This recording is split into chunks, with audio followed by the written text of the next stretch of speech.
A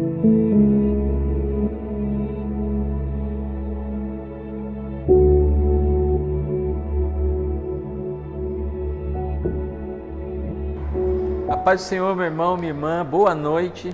Chegamos a mais uma quarta-feira, mais uma aula aqui na nossa escola bíblica, mais uma oportunidade que nós temos de continuar aprendendo a respeito da palavra do Senhor no Evangelho de Marcos. Que você possa se assentar agora, aquietar o seu coração e prestar atenção em mais essa aula abençoada, e nós voltamos aqui no final. Graça e paz, amados. A música Traumas, de Roberto Carlos, é, na minha opinião, uma das canções mais belas do Roberto Carlos, do rei Roberto Carlos, né? Considerado o rei da música popular brasileira. E, na minha opinião, ele merece esse título. Mas também, na minha opinião, e humilde, pobre opinião, deixa eu deixar bem claro isso, é também uma das músicas mais belas da MPB, na minha opinião. Antes que você me critique, deixa eu logo adiantar. Eu sou daquelas pessoas que não acho pecado ouvir música secular. Eu sou de uma época em que crente não podia ouvir música secular porque era coisa do mundo. E isso durou muitas décadas no Brasil e eu passei por essa situação também. Então, crente em algumas denominações, para alguns pastores, não podia ouvir música secular.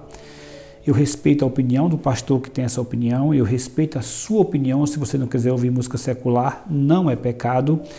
Mas eu não vejo também como pecado ouvir música secular. Eu ouço. Boa música, eu ouço. Para falar a verdade, desde os anos 80 eu não acompanho nem música secular, nem música evangélica, porque eu acho que ficou tudo muito superficial, rasteiro, fraco teologicamente, fraco poeticamente, fraco filosoficamente. Mas as músicas antigas eu até hoje acompanho e até hoje eu ouço. E Roberto Carlos, na minha opinião, é uma coisa assim excepcional. Tanto como compositor como cantor, assim uma coisa extraordinária. Eu não admiro o homem em si, eu não admiro a pessoa em si, eu admiro a arte. E eu me considero um estudante de filosofia, um autodidata em filosofia. E toda pessoa que gosta de filosofia admira a arte, e eu admiro a arte, toda ela. E eu admiro o Roberto Carlos, a música dele. Eu até... Muitas vezes, faz tempo que eu não oro, mas muitas vezes eu orei pela conversão de Roberto Carlos, porque eu achava que se ele convertesse, seria uma grande bênção para o Brasil, com o talento, com o dom que ele tem, ele seria uma bênção para o Brasil, porque ele é religioso, ele é cristão, ele é temente a Deus, mas nós sabemos que ele não conhece o verdadeiro evangelho, não conhece Jesus Cristo. Vou fechar o parênteses e voltar para a questão da música de Roberto Carlos, Traumas.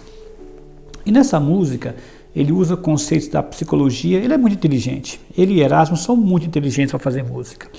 Ele usa conceitos da teologia moderna, no caso, na época de Freud, e usa esses conceitos de maneira poética para descrever uma situação que tanto ele passou, pode ter passado, como muitas pessoas passam. A música Trauma. Se você não conhece a música, ouça que você vai ver que é uma música belíssima. Só que nessa música tem uma coisa errada. Tem uma coisa errada nessa música. A música é linda, o poema é maravilhoso, mas tem uma frase que está errada. Na música Traumas, ele diz a seguinte frase: as mentiras também ajudam a viver. Então ele conta dos seus traumas, das noites mal dormidas, das vezes que ele se acorda com pesadelos, a sua esposa vem ajudá-lo e, tentando consolá-lo, diz que os pesadelos são alguma coisa adormecida dentro da pessoa, coisa da psicologia cognitiva, né, moderna. E ele fala do seu pai, que seu pai muitas vezes usou a mentira para ele para poder confortá-lo e consolá-lo.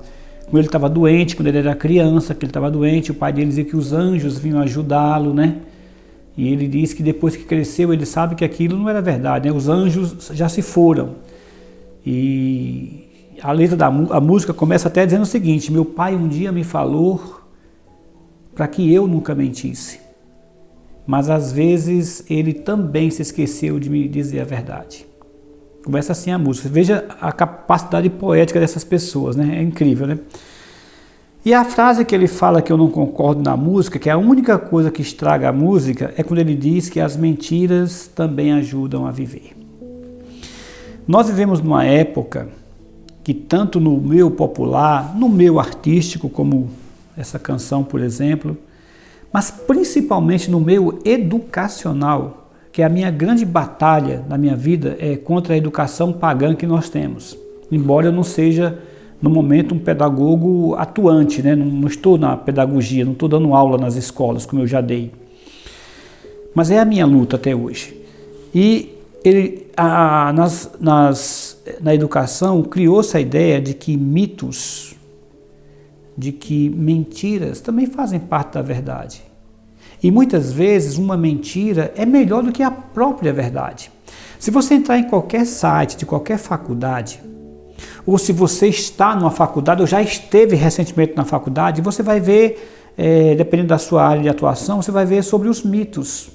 E o que os mitos podem nos ensinar. Você encontra isso na televisão, você encontra isso em programas de televisão, você encontra isso na internet, você encontra isso, como eu falei, nas faculdades.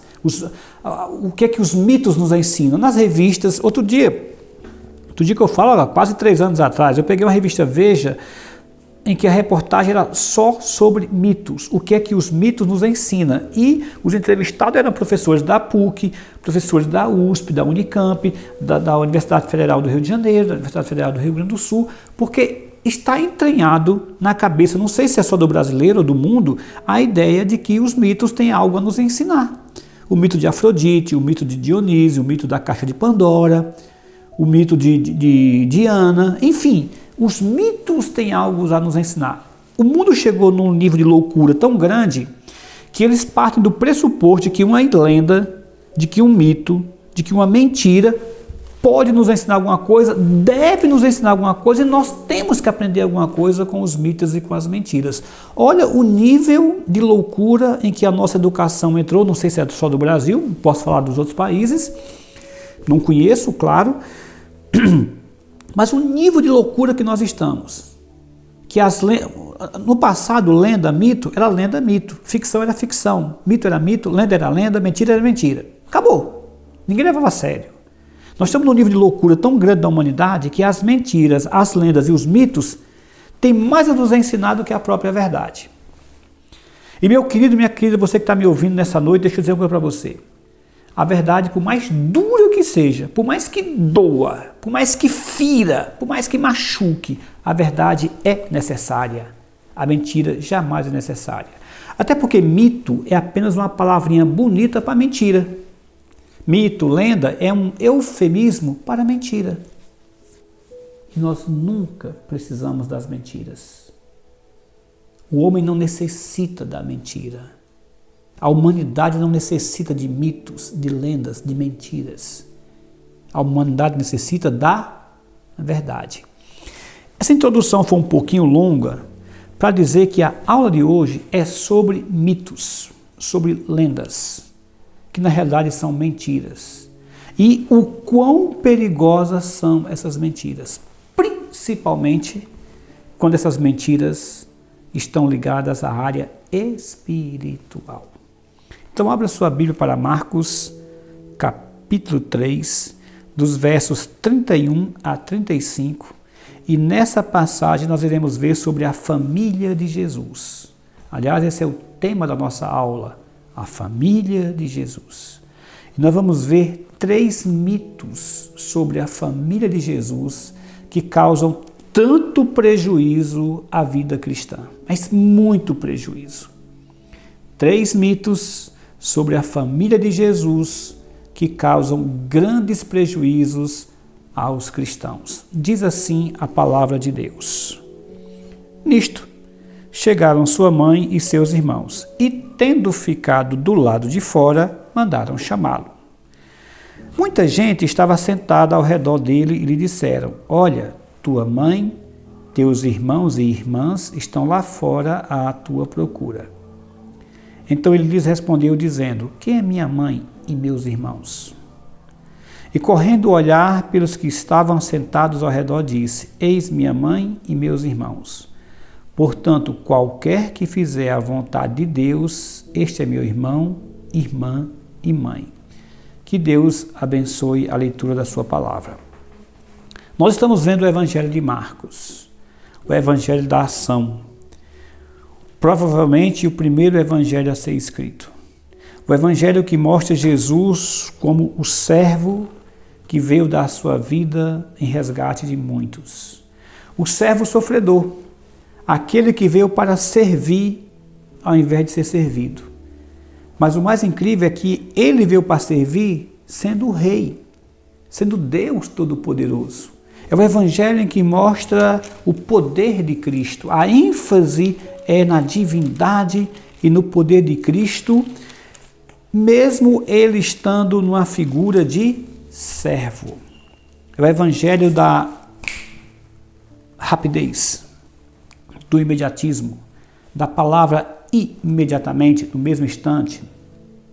É a palavra em que mostra Jesus despejando poder na terra, todo poderoso. Claro que os outros evangelhos mostram, mas Marcos mostra muito mais.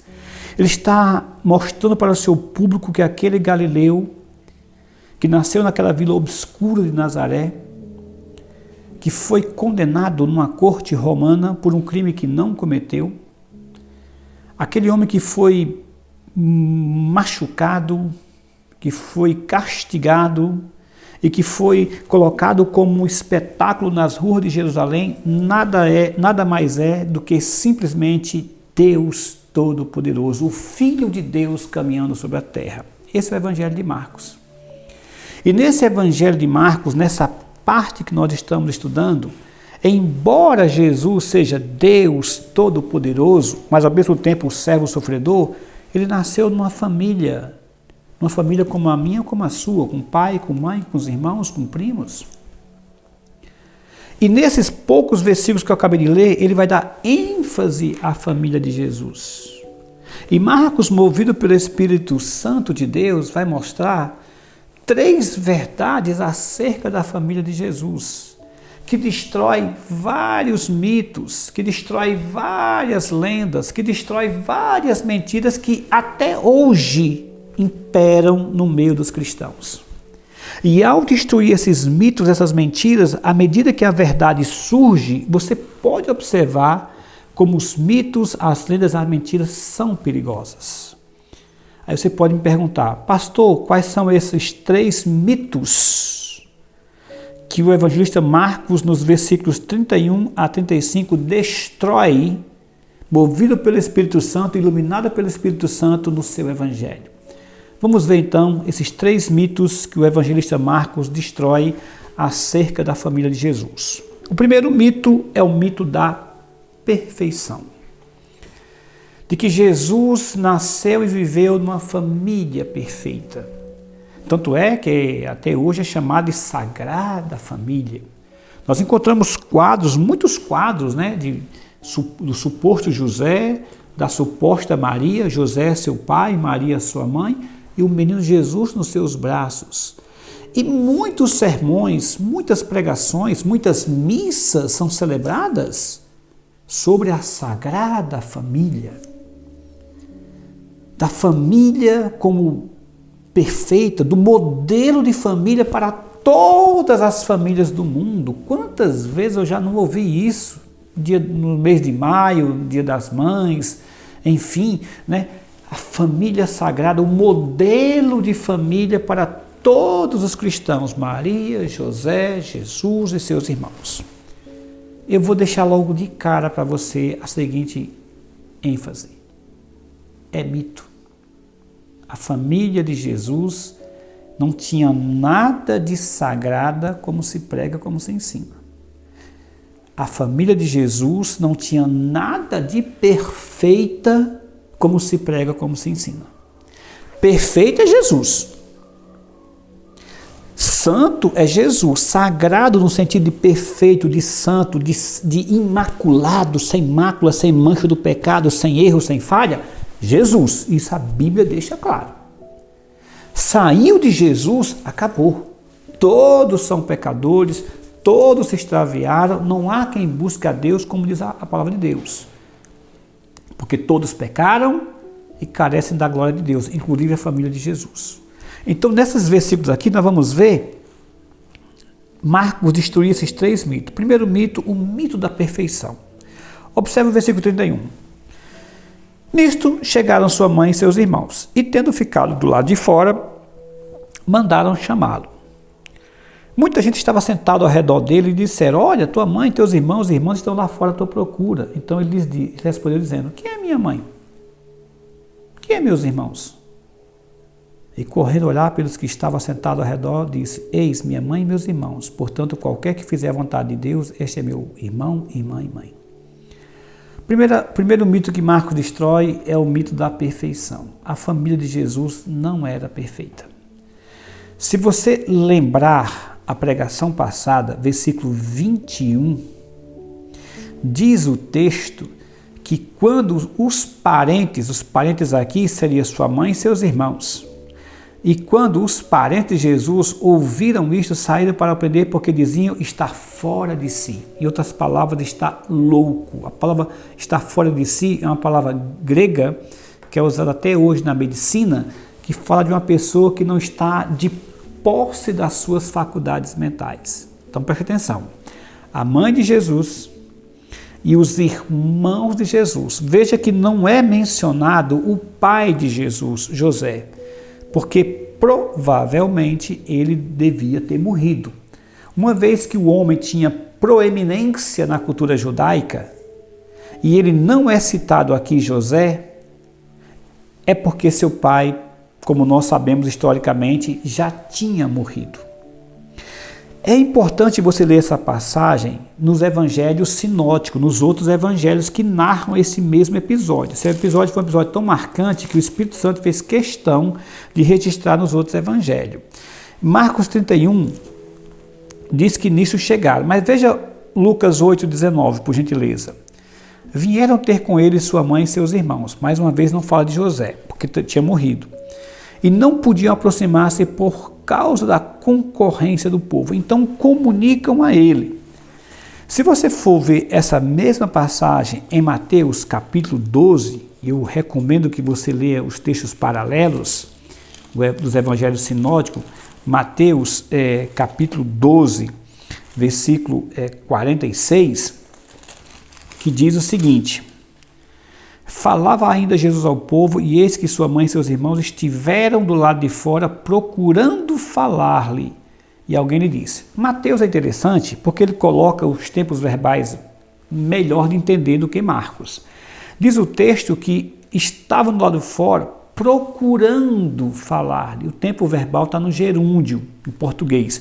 Porque na língua grega, a verdade é o seguinte: eles chegaram, era tanta gente na casa, tanta gente seguindo Jesus, uma multidão, como diz o versículo 20, do capítulo 3, eis que ele foi para cá. Não obstante, a multidão, era tanta gente que eles não podiam sequer entrar.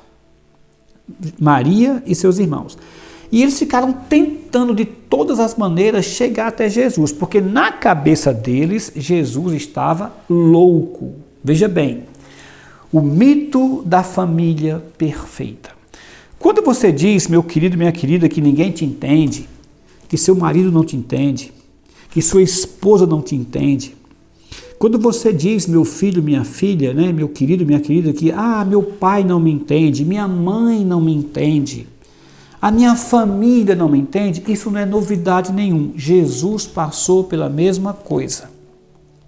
A família de Jesus não entendia Jesus, nem Maria, sua mãe, e nem seus irmãos. O que cai por terra, o mito de família perfeita, o mito da perfeição, da família sagrada.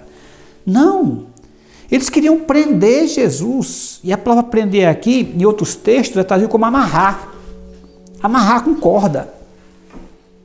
Maria, mãe de Jesus, queria amarrar Jesus com cordas. Seus irmãos, São Tiago, São Judas, queriam amarrar Jesus com cordas porque achavam que ele estava louco. Então, a família de Jesus não tem nada de sagrada, como se prega, e nada de perfeita, como se fala. Eram feitos de pecadores, pecadores que não entendiam Deus, pecadores que não conheciam Jesus, não conheciam o Salvador. Maria, que deu a luz a ele, sabia como ela tinha dado a luz a ele. Ela sabia que tinha sido de uma maneira sobrenatural. Mas à medida que o tempo passou, que Jesus nasceu e cresceu como uma pessoa normal, uma criança normal que chorava, que tinha suas necessidades fisiológicas, que tinha fome, que tinha sede. E à medida que ele foi crescendo, 30 anos depois, Maria o via como seu filho, como uma mãe vê um filho normal. Quando de repente ele se batiza no Jordão e se lança como Messias, Maria não consegue mais fazer a conexão, mesmo ela sabendo da história do seu nascimento. O tempo tinha passado, 30 anos tinha se passado, ele era um homem. Não tinha como ela ligar ele ao Messias Todo-Poderoso caminhando sobre a terra. Maria não entendia Jesus como a minha família, como a tua família, como as pessoas do mundo não entendem, não aceitam, não enxergam, não compreendem quem Jesus Cristo é. Nem ela, nem seus irmãos. Aliás, ele comeu com eles, ele vivia com eles, eles brincavam como crianças, eles corriam, eles se machucavam, eles brigavam, discutiam. Nós não sabemos nada da infância de Jesus. E antes que alguém diga assim, eu ouvi falar que na infância Jesus fazia passarinhos de barro virar... Esqueça. Existem vários evangelhos apócrifos tratando da infância de Jesus. A verdade bíblica é que nós não sabemos absolutamente nada, além do que a Bíblia registra da infância de Jesus. Nada. O que nós sabemos é que ele cresceu uma criança normal, um adolescente normal, um jovem normal e um homem normal. E Maria e seus irmãos não conseguiam fazer, por isso que queriam prender ele, não conseguiam fazer a conexão de Jesus agora com o Messias prometido a Israel. E eles querem prender. Caindo por terra o mito da família perfeita. Não eram perfeitos. Perfeito é Cristo. Maria e seus irmãos não eram. Tanto não era que sequer conseguiram compreender o Evangelho de Jesus. Se você for no Evangelho de João, você vai ver que várias vezes a família de Jesus dá conselhos para Jesus contrário à vontade de Jesus. Por exemplo, quando eles querem que Jesus suba para a festa. João capítulo 7. Eu não vou abrir porque é muito longo o texto, vou só parafrasear para você. Sobe para a festa. Se tu realmente é o Filho de Deus, o Messias, tu não pode fazer essas coisas escondido. Faz isso em público, faz em Jerusalém. É em Jerusalém que os profetas se ganham fama, ficam famosos, se manifestam em Jerusalém. Sobe para a festa. E lá na festa, com aquela multidão, faz teus milagres. E aí todo mundo vai crer em você, que você é o Messias. E Jesus disse, não, minha hora não chegou. A própria Maria, quando ele vai fazer seu primeiro milagre nas bodas de Caná, Maria fala para Jesus, olha, o vinho acabou. E Jesus responde para ela, olha, minha hora não chegou. O que eu tenho a ver com isso, mulher? O que é que eu e você temos a ver com esse problema? Então, a família de Jesus não compreendeu Jesus. Só foram compreender Jesus depois da ressurreição.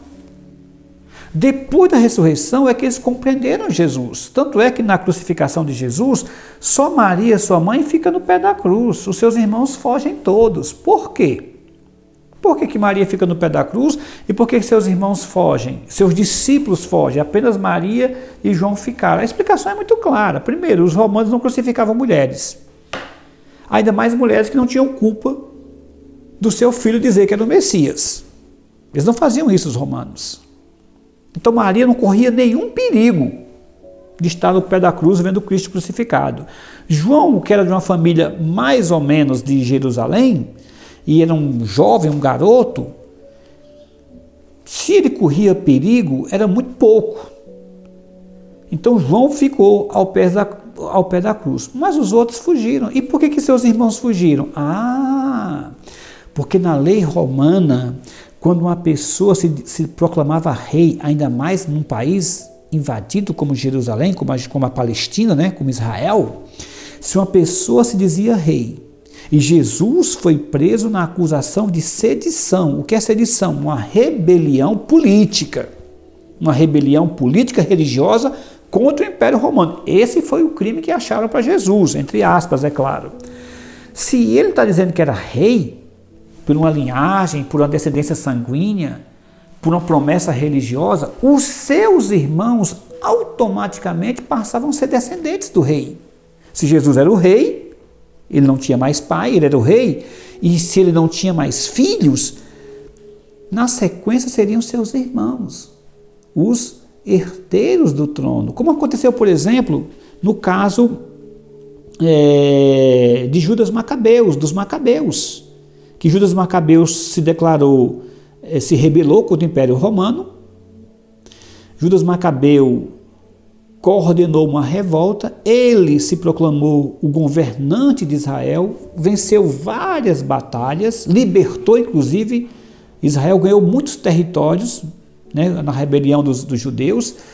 E quando Judas Macabeu morreu, o seu irmão Jonatas assumiu. Então, na cabeça dos romanos, se Jesus era o rei e eles mataram o rei, os seus irmãos seriam cúmplices ou herdeiros da coroa que eles reivindicavam. Por isso que os irmãos de Jesus correram do pé da cruz. E é por isso que Jesus disse para Maria: Maria, eis aí teu filho, filho, eis aí tua mãe. Por quê? Porque seus irmãos fugiram. E permaneceram fugidos durante muito tempo. Porque eles seriam perseguidos e teriam o mesmo fim de Cristo na cruz. Teriam o mesmo fim, por isso que eles fugiram. E no pé da cruz ficou apenas João e Maria. Veja, meu compadre, veja, meu irmãozinho, minha irmãzinha, que essa filosofia de família perfeita é mito. Isso me leva para o segundo mito. O segundo mito da preferência, de que a família de Jesus tem primazia no reino de Deus. É mito. Eu coloquei preferência, mas podia colocar primazia, que era a mesma coisa. Mito. Diz o texto aqui que chegaram seus irmãos, sua mãe e seus irmãos, e ficaram lá de fora. Por exemplo, na Igreja Católica, quando a imagem da suposta Maria passa em qualquer cidade deste país, ou em qualquer país católico, né, na América Latina ou no mundo,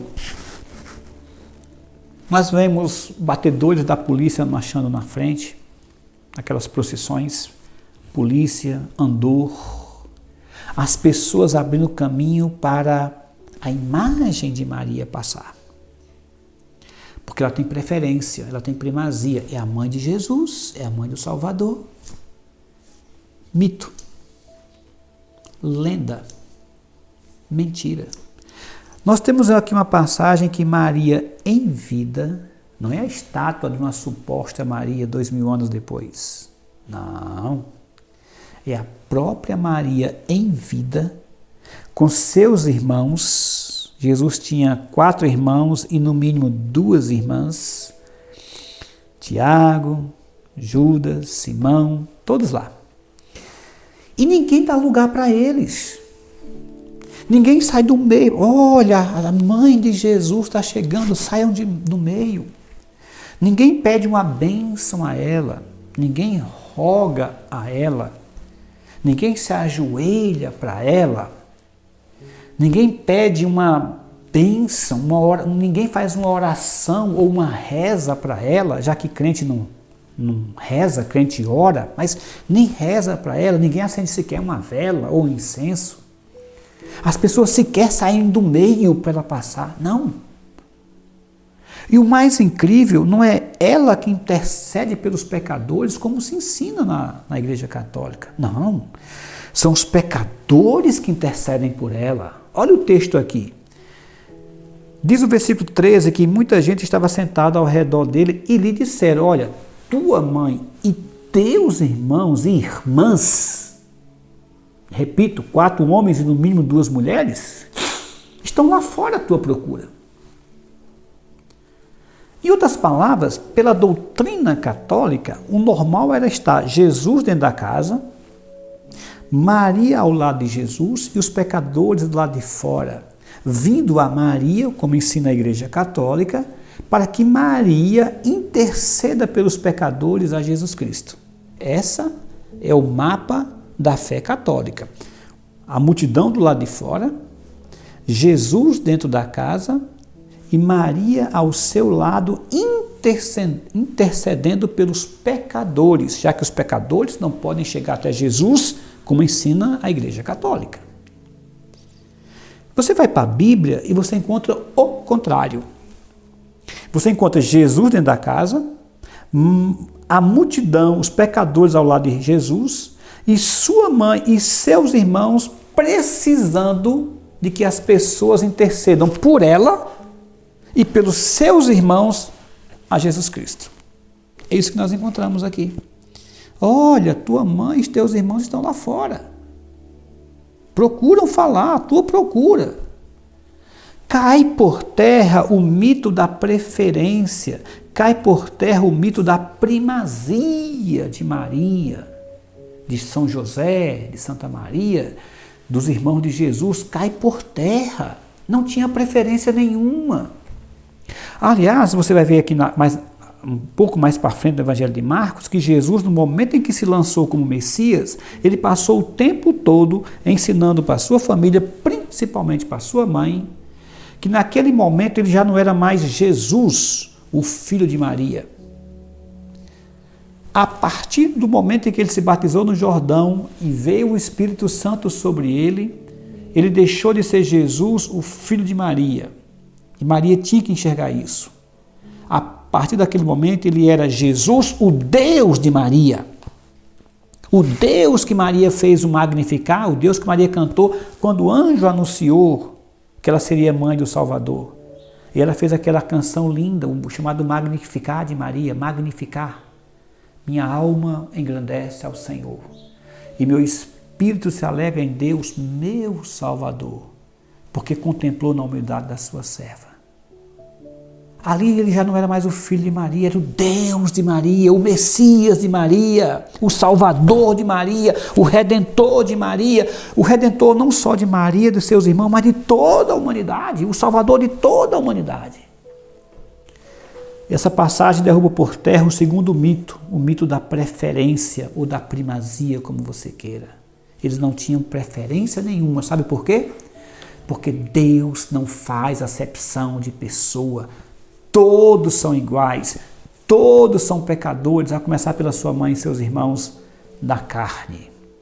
O que me leva para o terceiro e último mito, o mito da posição. De que que a família de Jesus tem uma posição privilegiada diante de Deus. Por isso que se ensina para rogar para José, São José, pai de Jesus Cristo, pai adotivo de Jesus. Por isso que se ensina para se rogar para Maria, mãe de Jesus. Por isso que colocam Jesus como uma criança indefesa nos braços de José, nos braços de Maria. Por isso que ora-se para São Tiago, embora a igreja romana não aceite que Jesus tenha outros irmãos, embora o texto seja claro, tua mãe e teus irmãos estão do lado de fora, é claro que não pode ser discípulos, é claro que não pode ser irmãos da fé, porque toda aquela multidão ali era discípula, toda aquela multidão era irmão na fé de Jesus, era irmão de sangue mesmo, irmão de sangue por parte de mãe. Tua mãe e teus irmãos. Tua mãe, teus irmãos e tuas irmãs. E Jesus não os atende. Ele responde no versículo 33. Então ele respondeu, quem é minha mãe? Quem são meus irmãos? Quem são minhas irmãs? Ele olha ao redor e diz, olha, eis minha mãe e meus irmãos, pois, portanto, qualquer um que fizer a vontade de Deus, este é meu irmão, irmã e mãe. Jesus joga por terra o mito da posição, do privilégio, não. Meu irmão é quem faz a vontade de Deus. Se minha mãe fizer a vontade de Deus, é minha irmã. E se não fizer, não é. Se meu irmão fizer a vontade de Deus, é meu irmão. E se não fizer, não é. Se meu pai, José, fizer a vontade de Deus, é meu irmão. Isso não é. Porque, repito, Jesus não era mais o filho de Maria. Jesus não era mais o irmão de Tiago, de José, de Simão, de Judas. Não. Jesus era o Deus de Maria, o Deus de José, de Tiago, de Simão, de Judas, de suas irmãs, que nós não sabemos o nome. Porque na cultura hebraica eles não destacam as mulheres, destacam apenas os homens. Ele não era mais o irmão deles, não era mais o filho de Maria, era o filho de Deus, o Messias, O Deus de Maria, o Messias de Maria, o Redentor de Maria, o Redentor de seus irmãos. Então Jesus, quando diz, olha, qualquer um que fizer a vontade de meu Pai, esse é meu irmão. Não é isso que ele chama os seus discípulos quando se converte? Já não vos chamo de servo, chamo de amigo, chamo de irmão. São meus herdeiros e co-herdeiros comigo no reino de Deus. Ele derruba por terra o mito da posição. Meus queridos, mais na frente nós vamos voltar a esse tema da família de Jesus. Há dois temas que vão se repetir muito no Evangelho de Marcos. A questão do sábado, que eu já falei para vocês, que vamos ter que repetir outras vezes na frente, à medida que nós formos pregando. E um outro tema que vai voltar é a família de Jesus. Eu estou pregando hoje aqui, mas logo, logo terei uma outra passagem tratando de novo sobre a família de Jesus. Hoje, nessa aula, fica então a derrubada de 3 mitos. Quais foram os 3 mitos que a Bíblia derrubou acerca da família de Jesus? Primeiro, o mito da perfeição. Não era uma família perfeita. Perfeito é Cristo.